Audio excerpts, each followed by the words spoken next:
Hello বন্ধুরা, আমার নাম আরিয়ান। আমি সূর্যনগরের একজন ছেলে। আজকে আমি তোমাদেরকে যে গল্পটা বলবো সেটা আমার কাকিমা রুবিনাকে নিয়ে। আমার কাকা রিয়াদ কর্মসূত্রে দূর দেশে থাকেন। বছরে মাত্র একবার ফেরেন। আমার বাবা মা উত্তরপল্লীতে থাকেন। আর আমি পড়াশোনার জন্য কাকার বাড়িতে থেকে বিশ্ববিদ্যালয়ে যাই। কাকিমা রুবিনা আমাকে ছেলের মতো দেখেন। তার একাকিত্ব জীবনে আমিই তার প্রধান সঙ্গী। কাকিমা মানুষ হিসেবে খুবই যত্নশীল। সবসময় হাসি মুখে থাকেন। প্রথম দিকে আমার জীবন ছিল স্বাভাবিক। পড়াশোনা, বন্ধুদের সঙ্গে আড্ডা আর কাকিমার স্নেহে ভরা পরিবেশ। কিন্তু কয়েক মাস আগে থেকে কাকিমার আচরণে একটা সূক্ষ্ম পরিবর্তন লক্ষ্য করলাম। তিনি আমার পড়াশোনা, খাওয়া দাওয়া, এমনকি আমার দৈনন্দিন কাজকর্ম নিয়েও বেশি খোঁজখবর নিতে শুরু করলেন। প্রথমে ভাবলাম হয়তো এটা তার স্নেহেরই অংশ। কিন্তু একদিন রাতে পড়ার সময় তিনি হঠাৎ চা নিয়ে এলেন। চা দিয়ে বললেন, আরিয়ান, ভালো করে পড়িস। তোর ভবিষ্যৎ উজ্জ্বল হওয়া দরকার। কথাটা সাধারণ, কিন্তু তার চোখে একটা অদ্ভুত দৃষ্টি ছিল। যেন কিছু বলতে চান কিন্তু বলছেন না। এরপর থেকে কাকিমার প্রতিটি কথা আমার কাছে রহস্যময় মনে হতে লাগল। একদিন বিশ্ববিদ্যালয় থেকে ফিরে দেখি তিনি আমার পছন্দের মাছের তরকারি আর ভাত রান্না করেছেন। খেতে খেতে তিনি হঠাৎ বলে উঠলেন, আরিয়ান, জীবনে একজন ভালো সঙ্গী থাকলে সবকিছু সহজ হয়ে যায়। তুই কি কখনো এটা নিয়ে ভেবেছিস? আমি হাসলাম। ভাবলাম হয়তো তিনি আমার বিয়ের কথা বলছেন। কিন্তু তার কথার ধরনে কিছু একটা লুকিয়ে আছে বলে মনে হলো। আমার মনে সন্দেহ জাগল। কয়েকদিন পর কাকিমা আমাকে তার পুরনো ছবির অ্যালবাম দেখাতে বসলেন। ছবি দেখতে দেখতে তিনি বললেন, জীবনটা বড় অদ্ভুত আরিয়ান। একদিন সবাই থাকে, আরেকদিন একা হয়ে যায়। তবে ভালো সঙ্গী পেলে জীবনটা আবার রঙিন হয়। আমি বুঝলাম তিনি তার নিজের একাকিত্বের কথা বলছেন। কারণ কাকা তো বছরের বেশিরভাগ সময় দেশের বাইরে থাকেন। কিন্তু তার কথায় এমন কিছু ছিল যেন আমার জন্য কোনো পরিকল্পনা করছেন। আমি ঠিক করলাম তার প্রতিটি কথা আরও গভীরভাবে খেয়াল করব। কাকিমার রহস্যময় আচরণ আমাকে অস্থির করে তুলছিল। তিনি আমার প্রতি এত যত্নশীল, তবুও কেন আমার মনে হচ্ছে তার কথার পিছনে অন্য কিছু আছে। আমি ভাবলাম হয়তো আমি বেশি ভাবছি। কিন্তু একদিন তিনি হঠাৎ বললেন, আরিয়ান, তুই যদি কখনো আমার উপর ভরসা না করিস তাহলে আমাকে বলিস। আমি তোর কাকিমা, শুধু তোর ভালোই চাই। তার কথায় আমার মন নরম হলো। কিন্তু মনের কোণে সন্দেহটা তখনও রয়ে গেল। এক সন্ধ্যায় কাকিমা আমাকে ডেকে বললেন, আরিয়ান, তুই কি কখনো ভেবেছিস জীবনে কাউকে পুরোপুরি বিশ্বাস করা কতটা জরুরি? আমি বললাম, হ্যাঁ কাকিমা। বিশ্বাস ছাড়া তো সম্পর্ক টেকে না। তিনি হাসলেন, কিন্তু হাসির পেছনে যেন কিছু লুকিয়ে আছে বলে মনে হলো। আমি ঠিক করলাম এই রহস্য আমাকে নিজেই খুঁজে বের করতে হবে। কিন্তু কিভাবে? আমার মনে প্রশ্ন জমতে শুরু করল। সেদিন রাতে আমি বিছানায় শুয়ে ভাবছিলাম, কাকিমার এই আচরণের পেছনে কি থাকতে পারে? তিনি কি আমার ভবিষ্যৎ নিয়ে কিছু ভাবছেন, নাকি আমার কোনো ভুল ধরার চেষ্টা করছেন? আমার মন বলছিল কাকিমার মতো মানুষ কখনো খারাপ কিছু ভাবতে পারেন না। কিন্তু তবু কেন আমার মনে এত প্রশ্ন? আমি ঠিক করলাম পরের দিন থেকে তার প্রতিটি কথা আরও মনোযোগ দিয়ে শুনব। কি লুকিয়ে আছে তার কথার পেছনে তা জানতেই হবে। কাকিমার কথাবার্তা আমার মনে যতটা প্রশ্ন জাগিয়েছিল ততটাই আমাকে কৌতূহলী করে তুলছিল। আমি ঠিক করলাম তার প্রতিটি কাজ, প্রতিটি কথা আরও গভীরভাবে পর্যবেক্ষণ করব।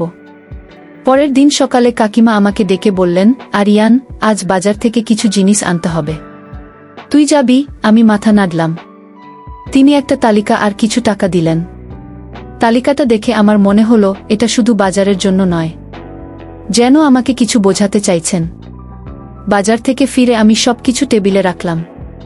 কাকিমা এসে জিনিসপত্র দেখে বললেন, তুই সবসময় এত সাবধানে কেনাকাটা করিস আরিয়ান। এটা ভালো গুণ। তার কথায় আমি হাসলাম, কিন্তু মনে মনে ভাবলাম এই প্রশংসার পেছনেও কি কিছু লুকিয়ে আছে। সেদিন বিকেলে তিনি আমাকে একটা পুরনো বই দিলেন। বইটার নাম ছিল মানুষের মনের গল্প। তিনি বললেন, এটা পড়ে দেখ, জীবন সম্পর্কে অনেক কিছু শিখবি। আমি বইটা হাতে নিয়ে ভাবলাম, এটা কি শুধুই বই, নাকি এর মধ্যেও কোনো ইঙ্গিত আছে? সন্ধ্যায় কাকিমা আমাকে ডেকে বসালেন। তিনি বললেন, আরিয়ান, তুই কি কখনো ভেবেছিস জীবনে সততা কতটা গুরুত্বপূর্ণ? আমি বললাম, হ্যাঁ কাকিমা। সততা ছাড়া তো কোনো সম্পর্ক টেকে না। তিনি হাসলেন।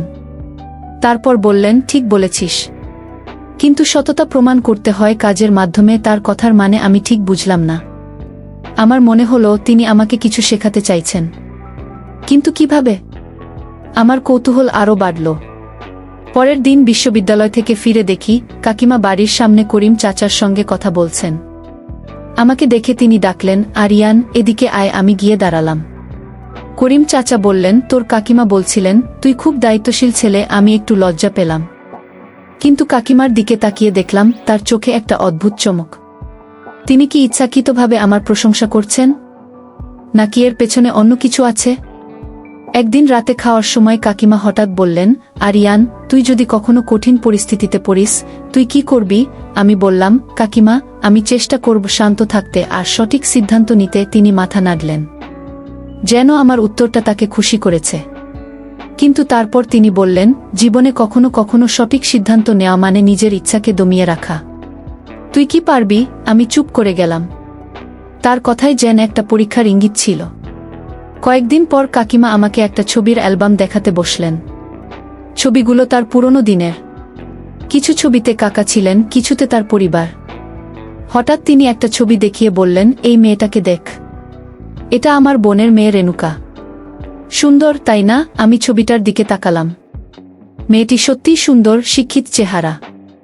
আমি হেসে বললাম, হ্যাঁ কাকিমা, খুব সুন্দর। তিনি হাসলেন, কিন্তু তার হাসিতে যেন কিছু লুকিয়েছিল। আমার মনে হলো তিনি আমার প্রতিক্রিয়া পরীক্ষা করছেন।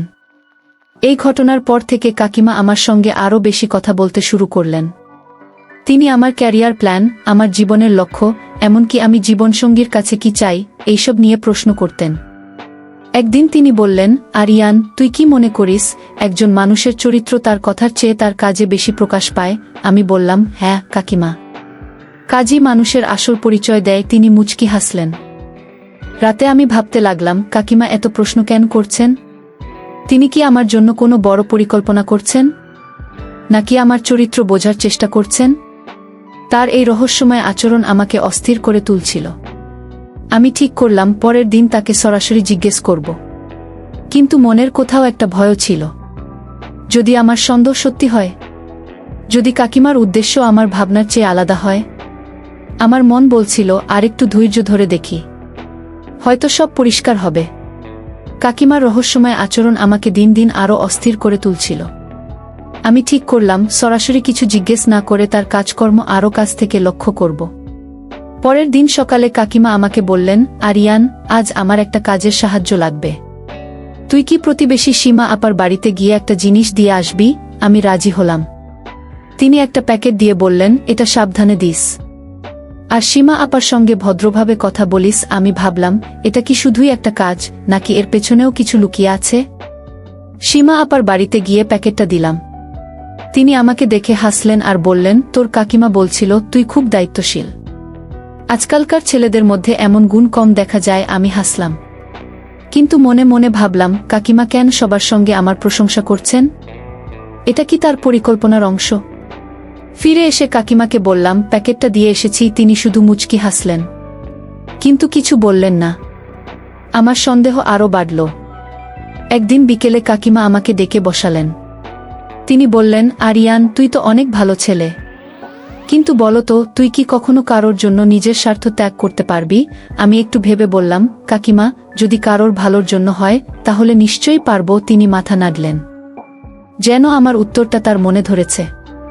কিন্তু তারপর তিনি বললেন, কথায় সবাই পারে, কিন্তু কাজে কজন পারে আরিয়ান? আমি চুপ করে গেলাম। তার কথাই যেন একটা চ্যালেঞ্জ ছিল। পরের দিন কাকিমা আমাকে বাজারের জন্য একটা তালিকা দিলেন। তালিকায় কিছু জিনিস ছিল যেগুলো আমার পছন্দের নয়। আমি হেসে বললাম, কাকিমা, এগুলো তো আমি খাই না। তিনি হাসলেন, তুই খাস না, কিন্তু অন্যদের পছন্দ হতে পারে। তুই কি শুধু নিজের পছন্দের জিনিসই কিনবি, নাকি অন্যদের কথাও ভাববি? আমি বুঝলাম এটা তার আরেকটা পরীক্ষা। আমি বাজার থেকে সবকিছু কিনে আনলাম, আর তিনি খুশি হয়ে বললেন, তুই বুঝতে শিখছিস আরিয়ান। এক সন্ধ্যায় কাকিমা আমাকে ডেকে বসালেন। তিনি বললেন, আরিয়ান, তুই কি মনে করিস একজন মানুষের চরিত্র বোঝা সহজ? আমি বললাম, না কাকিমা, এটা খুব কঠিন। মানুষের মনের কথা বোঝা সহজ নয়। তিনি হাসলেন, ঠিক বলেছিস, তাই তো মানুষকে পরীক্ষা করতে হয়। পরীক্ষা শব্দটা শুনে আমার কান খাড়া হয়ে গেল। আমি জিজ্ঞেস করলাম, কাকিমা, আপনি কি আমাকে পরীক্ষা করছেন? তিনি হেসে বললেন, সবকিছু সময়ে বুঝবি। আমার মন আরও অস্থির হয়ে উঠল। কয়েকদিন পর কাকিমা আমাকে আরেকটা ছবি দেখালেন। এবার ছবিটা ছিল রেণুকার। তিনি বললেন, এই মেয়েটা আমার বোনের মেয়ে। তুই যদি এরকম কাউকে জীবনসঙ্গী হিসেবে পাস, তুই কি চাইবি? আমি একটু লজ্জা পেয়ে বললাম, কাকিমা, আমি চাইব সে যেন সৎ, দায়িত্বশীল আর আমাকে বোঝে। তিনি মাথা নাড়লেন। ভালো বলেছিস, কিন্তু তুই কি এমন কাউকে পাওয়ার যোগ্য? আমি চুপ করে গেলাম। তার প্রশ্নটা যেন আমার নিজের প্রতি প্রশ্ন ছিল। এই ঘটনার পর কাকিমা আমাকে ছোট ছোট কাজ দিতে শুরু করলেন। একদিন বললেন, আরিয়ান, পাশের বাড়ির প্রীতি মায়ের জন্য ওষুধ কিনে দিত। আমি ওষুধ কিনে দিলাম। আরেকদিন বললেন, বাড়ির পেছনের বাগানটা পরিষ্কার কর। আমি সব করলাম। কিন্তু মনে মনে ভাবলাম, এগুলো কি শুধুই কাজ, নাকি আমার ধৈর্য পরীক্ষা করছেন? তার প্রতিটি কথা, প্রতিটি কাজ আমাকে ভাবিয়ে তুলছিল। আমি বুঝতে পারছিলাম না তিনি কি চাইছেন। রাতে আমি বিছানায় শুয়ে ভাবছিলাম, কাকিমার এই আচরণের পেছনে কি থাকতে পারে? তিনি কি আমার জন্য কোনো বড় সিদ্ধান্ত নিতে চাইছেন, নাকি আমার চরিত্র যাচাই করছেন? আমার মন বলছিল, কাকিমার মতো মানুষ কখনো খারাপ কিছু ভাবতে পারেন না। কিন্তু তবু কেন আমার মনে এত সন্দেহ? আমি ঠিক করলাম, আরও একটু সময় দিয়ে দেখব। হয়তো একদিন সব পরিষ্কার হয়ে যাবে। কাকিমার প্রতিটি কথা আর কাজ আমার মনের নতুন নতুন প্রশ্ন তৈরি করছিল। আমি ঠিক করলাম, আরও ধৈর্য ধরে তার আচরণ পর্যবেক্ষণ করব। একদিন সকালে কাকিমা আমাকে ডেকে বললেন, আরিয়ান, আজ আমার একটা কাজে তোর সাহায্য লাগবে। আমাদের পাশের বাড়ির শিশুদের জন্য একটা ছোট প্রোগ্রামের আয়োজন করতে হবে। তুই কি সাহায্য করবি? আমি অবাক হলাম, কিন্তু রাজি হলাম। ভাবলাম, এটা কি তার আরেকটা পরীক্ষা, নাকি শুধুই একটা কাজ? প্রোগ্রামের জন্য আমি বাচ্চাদের সঙ্গে গল্প করলাম, তাদের ছোট ছোট খেলার আয়োজন করলাম। কাকিমা দূর থেকে সব দেখছিলেন। পরে তিনি বললেন, তুই বাচ্চাদের সঙ্গে খুব ভালো ব্যবহার করিস, আরিয়ান। এটা একটা বড় গুণ। আমি হাসলাম, কিন্তু মনে মনে ভাবলাম, তিনি কেন আমার প্রতিটি কাজ এত মনোযোগ দিয়ে লক্ষ্য করছেন? আমার সন্দেহ আরও ঘনীভূত হল। এটা কি আমার ধৈর্য আর দায়িত্ববোধ যাচাই করার আরেকটা উপায়? একদিন রাতে কাকিমা আমাকে ডেকে বললেন, তুই কি কখনো ভুল বোঝাবুঝির শিকার হয়েছিস? আমি বললাম, হ্যাঁ কাকিমা, কয়েকবার হয়েছে। তবে আমি চেষ্টা করি শান্ত থেকে বিশ্বাসটা পরিষ্কার করতে। তিনি মুচকি হাসলেন। ভালো, কিন্তু কখনো যদি কেউ ইচ্ছাকৃতভাবে ভুল বোঝে, তুই কি করবি? আমি চুপ করে গেলাম। তার প্রশ্নটা যেন আমার মনের সন্দেহকে আরও জাগিয়ে তুলল। তিনি কি আমাকে কিছু বোঝাতে চাইছেন? পরের দিন কাকিমা আমাকে একটা বাজারের তালিকা দিলেন। এবার তালিকায় একটা জিনিসের দাম লেখা ছিল না। আমি বাজারে গিয়ে দেখলাম দোকানদার একটু বেশি দাম চাইছে। আমি দরদাম করে সঠিক দামে জিনিস কিনে আনলাম। কাকিমাকে হিসেব দিতে গেলে তিনি বললেন, তুই সবসময় এত সৎ কেন, আরিয়ান? এটা তোর বড় গুণ। আমি হাসলাম, কিন্তু মনে মনে ভাবলাম, তিনি কি আমার সততা যাচাই করছেন? এক সন্ধ্যায় কাকিমা আমাকে ডেকে বসালেন। তিনি বললেন, আরিয়ান, তুই কি মনে করিস একজন মানুষের আসল চরিত্র কঠিন পরিস্থিতিতে প্রকাশ পায়? আমি বললাম, হ্যাঁ কাকিমা, যখন চাপে থাকি তখনই আমাদের আসল রূপ বেরিয়ে আসে। তিনি হাসলেন। ঠিক বলেছিস, তবে সেই চরিত্র প্রমাণ করতে হয় কাজের মাধ্যমে। আমি বুঝলাম তিনি আবার সেই পরীক্ষার কথা বলছেন। আমি জিজ্ঞেস করতে গেলাম, কিন্তু তিনি হেসে বললেন, সবসময় জানবেই। কয়েকদিন পর কাকিমা আমাকে আরেকটা ছবি দেখালেন। এটা আবার রেণুকার ছবি। তিনি বললেন, এই মেয়েটা আমার খুব প্রিয়। তুই যদি এরকম কাউকে বিয়ে করিস, তুই কি তাকে সবসময় সম্মান করবি? আমি লজ্জা পেয়ে বললাম, কাকিমা, অবশ্যই করব। সম্মান ছাড়া তো সম্পর্ক টেকে না। তিনি হাসলেন, কিন্তু তার হাসিতে যেন একটা গভীর অর্থ ছিল। আমার মনে হলো তিনি আমার মনোভাব যাচাই করছেন। একদিন কাকিমা আমাকে বললেন, আরিয়ান, পাশের বাড়ির করিম চাচার সঙ্গে একটা ছোট্ট সমস্যা হয়েছে। তুই কি গিয়ে কথা বলবি? আমি গিয়ে দেখলাম এটা জমি নিয়ে একটা ছোট ভুল বোঝাবুঝি। আমি শান্তভাবে সবাইকে বোঝালাম, আর সমস্যাটা মিটে গেল।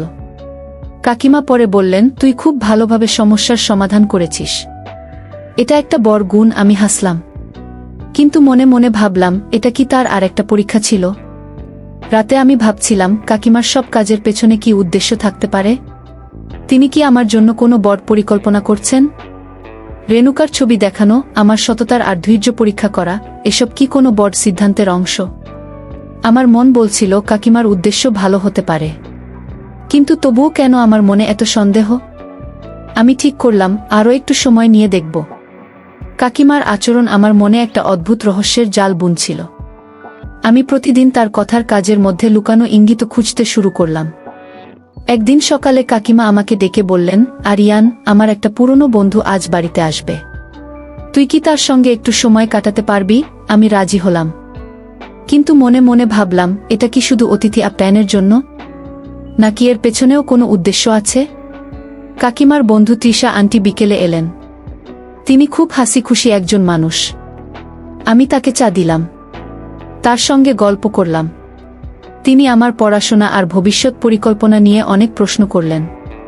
কথার মাঝে তিনি বললেন, রুবিনা তো তোর অনেক প্রশংসা করছিল, বলছিল তুই খুব দায়িত্বশীল আর সৎ ছেলে। আমি হাসলাম, কিন্তু মনে মনে ভাবলাম, কাকিমা কেন সবাইকে আমার কথা বলছেন? এটা কি তার পরিকল্পনার অংশ? সেদিন রাতে কাকিমা আমাকে ডেকে বললেন, আরিয়ান, তুই কি মনে করিস জীবনে সবাইকে খুশি করা সম্ভব? আমি বললাম, না কাকিমা, সবাইকে খুশি করা যায় না, তবে চেষ্টা করা যায় সঠিক কাজ করার। তিনি হাসলেন, ঠিক বলেছিস, কিন্তু সঠিক কাজ করতে গেলে কখনো কখনো কঠিন সিদ্ধান্ত নিতে হয়। তুই কি পারবি? আমি চুপ করে গেলাম। তার প্রশ্নটা যেন আমার ভেতরের সন্দেহকে আরও জাগিয়ে তুলল। পরের দিন কাকিমা আমাকে একটা ছোট কাজ দিলেন। তিনি বললেন, আরিয়ান, পাশের বাড়ির প্রীতিমাকে একটা চিঠি দিয়ে আয়। আমি চিঠিটা নিয়ে গেলাম। চিঠিতে কিছু সাধারণ কথা ছিল, কিন্তু আমি লক্ষ্য করলাম কাকিমা আমার প্রতিটি কাজের দিকে নজর রাখছেন। আমি ফিরে এসে বললাম, চিঠি দিয়ে এসেছি। তিনি হাসলেন, তুই সবসময় এত নিখুঁতভাবে কাজ করিস কেন আরিয়ান? আমি হাসলাম, কিন্তু মনে মনে ভাবলাম, এটা কি আমার দায়িত্ববোধ যাচাই করার আরেকটা উপায়? একদিন বিকেলে কাকিমা আমাকে ডেকে বললেন, আরিয়ান, তুই যদি কখনো কাউকে সাহায্য করতে গিয়ে নিজের ক্ষতি হয়, তুই কি করবি? আমি বললাম, কাকিমা, যদি সাহায্যটা সঠিক কারণে হয়, তাহলে আমি চেষ্টা করব সেটা করতে। তিনি মাথা নাড়লেন, ভালো, কিন্তু সবসময় নিজের মূল্যবোধের প্রতি সৎ থাকতে হবে। আমি বুঝলাম তিনি আমাকে কিছু শেখাতে চাইছেন, কিন্তু তার কথার পেছনে যেন একটা বড় উদ্দেশ্যই লুকিয়ে আছে। কয়েকদিন পর কাকিমা আবার রেণুকার ছবি দেখালেন। এবার তিনি বললেন, আরিয়ান, এই মেয়েটার পরিবার খুব ভালো। তুই যদি এমন একজনের সঙ্গে জীবন শুরু করিস, তুই কি তাকে সবসময় সমর্থন করবি? আমি একটু লজ্জা পেয়ে বললাম, কাকিমা, অবশ্যই। একজন জীবনসঙ্গীকে সমর্থন করা তো দায়িত্ব। তিনি হাসলেন, কিন্তু তার হাসিতে যেন একটা গভীর অর্থ ছিল। আমার মনে হলো তিনি আমার মনোভাব আরও গভীরভাবে পরীক্ষা করছেন। একদিন কাকিমা আমাকে বললেন, আরিয়ান, আমাদের পাড়ায় একটা ছোট সমস্যা হয়েছে। কয়েকজন প্রতিবেশী জমি নিয়ে বিরোধ করছে। তুই কি গিয়ে তাদের সঙ্গে কথা বলবি? আমি গিয়ে শান্তভাবে সবাইকে বোঝালাম, আর সমস্যাটা মিটে গেল। কাকিমা পরে বললেন, তুই খুব শান্তভাবে সমস্যার সমাধান করিস, এটা একটা বড় গুণ। আমি হাসলাম, কিন্তু মনে মনে ভাবলাম, এটা কি তার আরেকটা পরীক্ষা ছিল? রাতে আমি বিছানায় শুয়ে ভাবছিলাম, কাকিমার এইসব কাজের পেছনে কি লুকিয়ে আছে? তিনি কেন আমার প্রতিটি কাজ এত মনোযোগ দিয়ে দেখছেন?